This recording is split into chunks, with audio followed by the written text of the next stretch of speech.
Hello once again, and we're back with another unboxing and first impressions.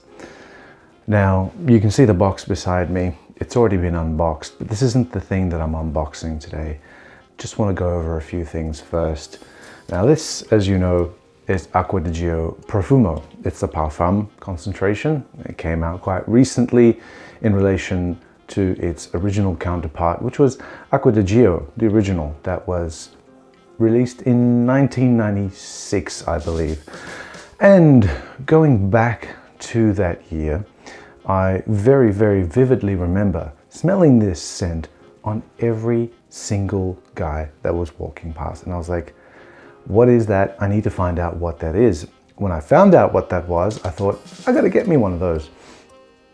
And then I saw the price, and it was very expensive for me at the time as a teenager, trying to get my hands on this fragrance. I also still had my stash at that particular point in time. I was probably still wearing Dracar Noir as my number one fragrance, along with some others.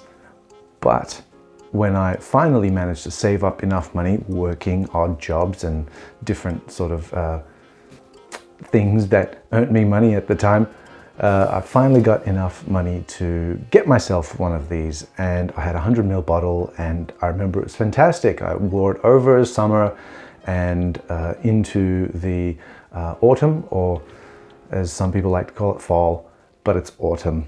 That's the word for it. Falling is something you do. Autumn is a season. So wore it through summer and autumn, and of course it finished. Yeah. When you're wearing only one and you wear it every day, it tends to go quite quickly. And as I recall, great times, great scent, and I got my fix. And I don't think that I wanted for it ever again, just because I still smelled it on lots of guys, and I did my thing, and I thought, yeah, you know what, I'm going to move on and try something else. I think the fragrance that I got after Acqua Di Gio, or some people like to call it Acqua Di Gio, was Essenza, which was L'Eau d'Essai, right? It's the first one with the yuzu and the citron. So I moved on from one sort of summery sort of fragrance to another in the next season, and it was quite good as well that I moved on, because I developed and I found out more different scents and different scent profiles that I became familiar with as the years went by. And my recollection and my sort of memories were tied to a certain scent profile of a particular time. I rarely ever went back for a repurchase. I'm not that kind of guy. I'll go to a place, maybe I'll go to a restaurant and I'll eat there and I'll like the food. Next time I want to go to a restaurant, I'll try somewhere different because I've already been there and I know that's good. So I might go somewhere else and try that. Very rarely do I ever do the same thing again in that regard, or with regards to fragrances, very rarely do I ever repurchase. Now, I do have a series of videos coming up where I do talk about the types of fragrances that I have repurchased because I consider them worthy of repurchasing, and those will be coming in the next year because we're almost at the end of 2020. And I wanted to go out with a bit of a nostalgic sort of video and a bit of a nostalgic kind of fragrance for me, and I'm sure a lot of you out there as well. And I don't want to waffle on too long about it, but what I want to say is this year has been a little bit testing, let's say. And with that, you get a lot of time to yourself, a lot of time to think, a lot of time to look back, a lot of time to reflect and get nostalgic. And with the current way fragrances are, and all the restrictions that have come in, which have disallowed certain ingredients and things like that, the focus has been on, what did I used to wear back in the day? Oh, I remember that. And go on the hunt and try and find some of these. So today is an Armani day. It's a Giorgio Armani day. I'm kitted out in Armani for the occasion. And I've got Acqua Di Gio Profumo here because it's the most recent one that I bought. It's a big 180ml bottle. I don't think I'll ever ever finish it because it's absolutely very, very potent and it lasts a very long time, even on my skin. On my skin. Yes, even on my skin. So what I want to do is I want to push this aside and show you what it is that I'm going to unbox and try for the first time. And it is this one. It is Acqua Di Gio Essenza. Now, I'd never sort of been interested. I was on the hunt for the original Acqua Di Gio for the last couple of months. I came across a few bottles that were from 2004, but they were asking exorbitant prices and I really didn't feel like doing that. But I was just walking through a pharmacy and I saw this. They didn't know what it was. They had it on sale. I thought, I'll pick it up, considering it's been discontinued for 2 years now. And here we are, unboxing it because the reviews of this one kind of place it, the reviews of this one certainly say that it is the one that is the most closest to the original formulation of Acqua Di Gio. And of course, another reason why I've been on the hunt for the original Acqua Di Gio, which is pre-2004, is because that's the sort of timeline that I think from 96 to 2004, original formulation. And then after that, it's been reformulated and reformulated. I did test it recently at the shops. It does not smell like what it smelled like in the 90s. Guaranteed. It does not. And that's because they've had to cut back on a lot of the ingredients that were in the original formulation. They haven't really done it well. The longevity is certainly not there. I do recall the original Acqua Di Gio was a very, very good performer for a summer scent. And that was great. But the one that I tried on only 2 weeks ago, I sprayed it on my arm quite a few times.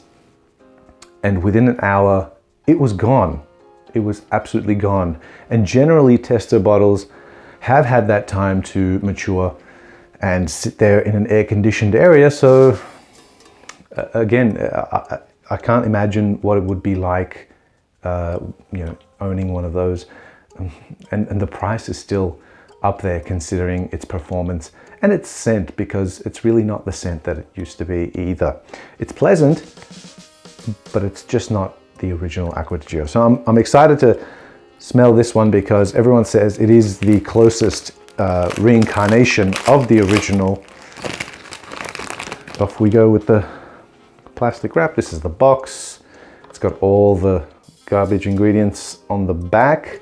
And one of the other reasons why I try to look for boxes prior to 2004 is because prior to 2004, and I think some of 2004, you only had the 3 or 4 ingredients on the back. That's how you can tell a vintage box. Is if you can tell a vintage bottle, you can tell on the back if it doesn't have all these long list of ingredients such as the linalool and the limonene and the alpha isomethylionone, mouthful. But if it doesn't have this long list of ingredients on the back, it means that it's pre-2004. Now, if it doesn't have a barcode, then it means that it's pre-1992, I believe, or 1988. I'm not quite sure. So I've only got one bottle in my collection that doesn't have a barcode, and we'll get to that in a different video. But here it is, a very small bottle, but I think it'll last me quite some time, of Acqua Di Gio before I get any fingerprints on it, which I may have already. But here it is, Acqua Di Gio Essenza. I'll do this so that you may see its thing. And is it? Now the larger bottles, they come with the magnetic cap. This one does not, because it's a smaller bottle. And I'm not wearing anything, or whatever I was wearing has already faded out. Let's have a try. Okay, quite a wide distribution there, very misty. There it is. Okay. Yes, there it is. Wow. Wow, I've just gone back in time. Sorry, I've just totally gone back in time. Yep, that whole, I used to get a very, very watermelony vibe from the original Acqua Di Gio, and that's why I thought, oh man, what is that scent? And I think I do remember now when I went to the department store to find out what is that scent that everyone wears that smells like watermelon. And they were like, is it this one? And I'm like, that looks like it should be the one. And it was. And this is it. And this was not the stuff that I smelled in the store 2 days ago. Now the Acqua Di Gio that's on sale now, it's not this. It's not this at all. And the reason why I've got this here is to do a side by side, because why the hell not? This one does have the magnetic cap, and I'm very impressed because these magnetic caps are ridiculously strong and very good quality bottles.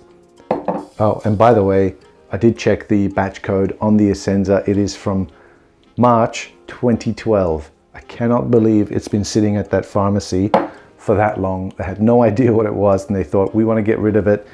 It's been reduced by like 60% in price. So here we go. I've used a bit of this one already. I don't know if you can see through that light. I think I've used, wow, maybe about 20% of this.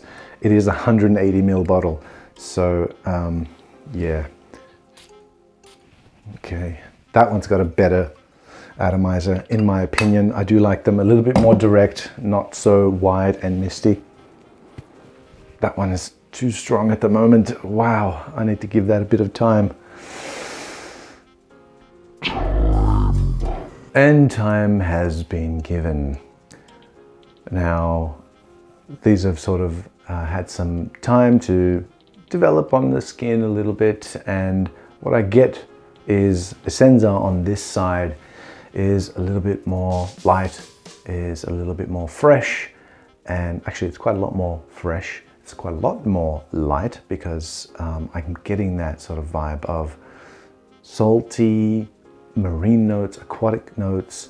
Some people say there's an egg note in there, but I don't get it. I really don't get it. Eggs don't smell this pleasant. And that's probably the same people that get the egg smell from Acqua Amara, which I also don't get. And it's very playful. I can see it. It's a daytime scent. It is. I mean, there's no rules. Obviously, there's no rules. You can wear it daytime, you can wear it nighttime, you can wear it winter, you can wear it spring, summer, and autumn.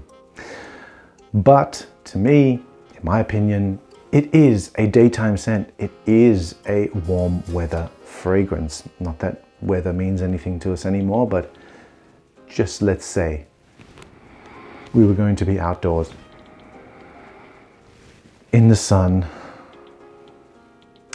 having a few cocktails by the beach somewhere.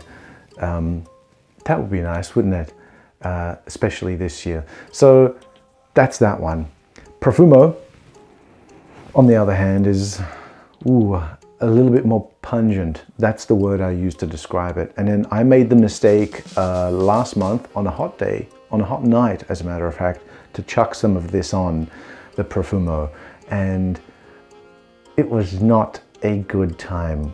I realized that it was probably too hot to be wearing something like that. It was very thick, it was very heavy, it wouldn't go away, it was cloying, and it was very sharp and to the point, quite bitter, and the incense was just pungent. It was cutting through everything in the room, and it shouldn't have been, because I wanted it to be pleasant. And I've worn this in winter, and it is very, very sophisticated and very pleasant. The scent profile is recognizable, but again, it's for people probably that have quite a number of grays hanging around. So I'm salt and pepper, and so it suits me just fine. So does this, by the way. It suits me just fine. And pretty much, I don't think I need the original anymore, unless I come across a pre-2004 bottle just for collection's sake. Not that I collect, I use. And I will be using these. I'll use all of my fragrances that I purchase, and so should you. So on that note, my first impression of Essenza is fantastic. I am, and of course I'm going to be a bit biased because it's taking me back to when I was a teenager in my late teens, just out of high school and starting university. And wow, that was a good time. So I'm back there now and I'm feeling good. I'm in a good mood, and I hope you all the best for the new year to come, and a happy new year and a safe new year, and fingers crossed that 2021 will be a much better year for everybody in every possible way than 2020 was. Onwards and upwards, as we say. So thank you once again, and thank you for watching, and I will be bringing you a ton more videos coming next year, so please, please, please. No, I'm not going to do it. So anyway, thanks for watching.